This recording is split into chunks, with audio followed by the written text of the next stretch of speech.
cidade de Pedro Afonso tem sua origem na segunda metade do século XIX, a partir do aldeamento de índios formado pelo religioso Rafael de Tagia. O município já teve uma das maiores extensões territoriais da antiga capitania de Goiás. Antes da emancipação dos distritos de Tocantinha, Itacajá, Lizarda e Piacá, sua área era maior que alguns estados brasileiros. O Pedro Afonso se deu a várias revoltas, numa delas até mudou a estratégia de vida, porque os jagunços tomaram conta e evidentemente ficou muita coisa sem controle. Muitas dessas casas até foram adquiridas com subterfúgio, você chegava, ocupava e ficava nelas. De maneira que a conservação delas se deu em função disso, né? Cada qual cuidava de si próprio e daquilo que lhe interessava na vivenda, na habitação que... O município está situado na confluência de dois rios, o que proporciona uma vista com amplo horizonte. A topografia plana propiciou o desenvolvimento de um traçado urbano ortogonal, com algumas ruas paralelas ao rio Tocantins e outras transversais até o Rio do Sono, destacando as praças. Aos poucos, a cidade foi se tornando ponto de referência, atraindo pessoas de diversos estados do Brasil, principalmente Maranhão, Piauí e Bahia. Pedro Afonso, eu acho que, de certa maneira, deixou descaracterizado tudo isso. Até porque houve um sucateamento da máquina pública e da cultura também, evidentemente. Tendo em vista que os prédios que existiam, eles foram sucateados e abandonados ao longo do tempo. As próprias casas já vão estar contando o tempo que essas pessoas estiveram aqui, que permanecem aqui. E também, só a característica do casario já diz que, quando você chega a essa cidade, que ela tem história para contar. O século XX marca o retorno de um período de paz para Pedro Afonso, que por alguns anos foi palco de sangrentas disputas políticas. Na época em que a borracha determinava o novo ciclo econômico do país, a cidade se tornou um importante e estratégico ponto de comércio do látex da Mangabeira. As construções remanescentes mostram que um novo material veio substituir o tradicional adobe, os tijolos queimados produzidos em olaria. A maioria das casas eram com adobe dobrado, que a parede era uma parede tão grossa que sustentava, quer dizer, aquele adobe, que adobe não é muito forte, porque a massa que eles preparam não é a massa bem, porque diz que ele não é assado, ele é cru. Mas como era muito, as paredes eram uma espessura muito grande, é porque parece que não tem mais aqui para você ver como é que eram as paredes. E aí as paredes sustentavam, não caía com chuva, não tinha disso. Esses adobes eram feitos geralmente no fundo dos quintais das próprias casas, porque esses casarões têm um quintal muito grande, vai sair na outra rua lá. Então eles preparavam os adobes no próprio quintal, depois traziam e iam montando, com auxílio de barro molhado, e algumas também eles costumavam colocar um pouco do capim, sapé, para ajudar a sustentar. O acervo arquitetônico de Pedro Afonso tem seu valor no conjunto das construções, localizadas principalmente nas ruas Anhanguera e Barão do Rio Branco. Apesar das descaracterizações, nestas casas ainda podem ser observados elementos valorizados pelos construtores antigos, como a planta em L, arcos em diversos estilos e beirais com cimalhas, além de detalhes como elementos vazados em madeira e cantos arredondados nas paredes. Não havia um construtor definitivo, como hoje se trata de uma profissão. Era improviso, as pessoas tinham mais prática, então iam fazendo as suas próprias casas. E os casarão era assim, digamos, a sala era muito grande, as salas, os quartos, cozinha, era uma cozinha, parecia assim que era um salão de festa, os banheiros, tudo muito grande, assim, tudo muito espaçoso. E no teto era, de preferência, o cega machado, e para fazer os caibros. E as ripas eram de pati, que era uma palmeira que tinha demais aqui no município. A construção da Belém-Brasília alterou a região, ao desviar o eixo de circulação de mercadorias do rio Tocantins para a rodovia. Este fato fez surgir novos centros urbanos, onde havia apenas cerrado, mas estagnou a economia de cidades como Pedro Afonso. Muita gente partiu em busca de novas oportunidades em Brasília e Goiânia, deixando as casas antigas em estado de abandono. Este período persistiu até que uma outra riqueza novamente aqueceu a economia da cidade. Mas eu acho que ainda é possível se fazer uma política de reestruturação, de recuperação no que existe ainda e também dinamizando essas obras que existem hoje no município.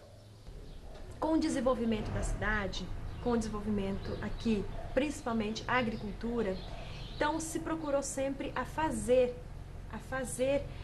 novos ambientes, a procurar assim desenvolver o que as pessoas estavam ansiando, procurando pela cidade. E não foi assim muito preocupado com essa questão da história, entendeu? Então os novos administradores fazem o que a cidade precisa de oferecer para as pessoas que estão aí vindo, para as pessoas mais jovens, e não preservando muito o que se tem. A comunidade em si, conversando com eles, você não percebe que eles sentem esse valor que eles têm, não sabendo a que atribuir ou como buscar o resgate dessa história. A questão dos gestores públicos também, a gente vê que não há um interesse real de transformar Pedro Afonso numa cidade histórica com uma cultura viva. Imigrantes que chegavam, sobretudo da região sul do país, traziam novidades como trator e gado de raça. Inúmeros fazendeiros passaram a investir no plantio de arroz, até que a partir de 1996, Pedro Afonso recebeu o título de capital da soja do estado do Tocantins. Com o dinheiro desta cultura, a construção civil na cidade teve um grande impulso. Ao mesmo tempo em que novas obras surgiam, as antigas casas do núcleo original eram descaracterizadas com a inclusão de elementos contemporâneos, principalmente esquadrias de metal nas janelas. À medida que a evolução vai se processando, tudo vai mudando, né? Então, alguma coisa do passado faz uma referência à vida das pessoas que viveram naquele tempo, que construíram naquele tempo, que aquilo fazia parte da vida da gente. A própria comunidade sentir necessidade de preservar, sentir necessidade de preservar essa história, né? A gente que vem de fora, assim, sente isso como se fosse... Tem muita história bonita, mas por que não está sendo registrado? Por que não tem um museu? Por que não tem uma historiadora? Por que não está catalogado toda essa história que vem de 100, 150 anos atrás, né? Então, fez parte, Pedro Afonso foi uma das principais cidades que fez parte do norte, né? Do norte do nosso país e que está se perdendo no tempo, não está sendo conservado. Que é um marco da história. Eu não sou daqui, eu não nasci aqui, mas a gente vai convivendo, vai se apaixonando pelo lugar e você quer ver uma história, né, refletindo 24 horas por dia, não só em momentos igual agora. Tem muita coisa que fica em fotos, né? Se vocês tiveram oportunidade de ver lá no Cristo Rei, aquele mural de fotos, aquilo ali mexe com todo mundo. Toda vez que se expõe fotos antigas, mexe com as pessoas que viveram e vivem, né, até hoje. Acham bonito, maravilhoso. Então, a gente percebe também que tem um certo interesse em manter. Ao longo do tempo, grande parte do acervo arquitetônico de Pedro Afonso foi comprometido, total ou parcialmente. Mas, exceto as edificações que caíram ou foram derrubadas, as descaracterizações executadas nas casas durante reformas ou adequações podem ser facilmente revertidas. Isto porque a maioria das modificações foi realizada com a substituição de janelas ou portas. O auxílio de fotografias que registraram as fachadas pode contribuir para que a recomposição das formas originais seja feita com precisão. Muitas vezes as pessoas não reparam a estrutura das casas, o telhado, a forma das janelas. Pelo contrário, me chamou bastante atenção, né? Eu tive a curiosidade de estar observando. Essa casa aqui mesmo foi reformada ultimamente e mantiveram, né, a mesma estrutura das janelas, da estrutura da frente. E é muito interessante, sim, a gente está observando, é uma conservação do nosso patrimônio, da nossa história. Além do imóvel em si, além da arquitetura em si, também é história. As pessoas antigas, mais antigas, que têm essa história, que sabem contar assim e que vivenciaram, elas estão indo embora, né? Ninguém vai perpetuar, né? Mas a história pode se perpetuar desde que ela esteja registrada, né? Se não for registrada, infelizmente, tem muita coisa de Pedro Afonso que ninguém vai ficar sabendo que existiu. Preservar o patrimônio arquitetônico significa valorizar a memória de uma comunidade, o registro palpável da presença dos seus primeiros habitantes. Mas as possibilidades são muito mais abrangentes, a partir do momento em que o acervo restaurado e preservado passa a significar mais uma alternativa de emprego e renda. O potencial guardado nas ruas da primeira formação urbana de Pedro Afonso tem todas as características para evidenciar a vocação turística da cidade. Uma medida que depende de dois fatores: interesse da comunidade e vontade política de investir em uma nova atividade, cujo retorno não é imediato. Eu acho que se a gente tivesse tomado consciência há mais tempo, não teria desfeito.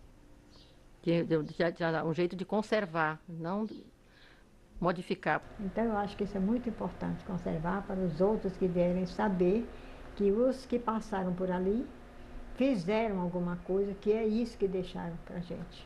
Porque eu acho que o maior atrativo da cidade não é em si a praia, mas é em si a questão das casas, a questão manter a cultura, resgatar essa cultura. É o começo, mas que quando começar realmente assim esse resgate dessa arquitetura, eu acredito que o turismo ainda mais vai chegar aqui, porque dizem que quem não tem memória, não tem resgate, não tem cultura, alguma coisa precisa ser rebuscada, né?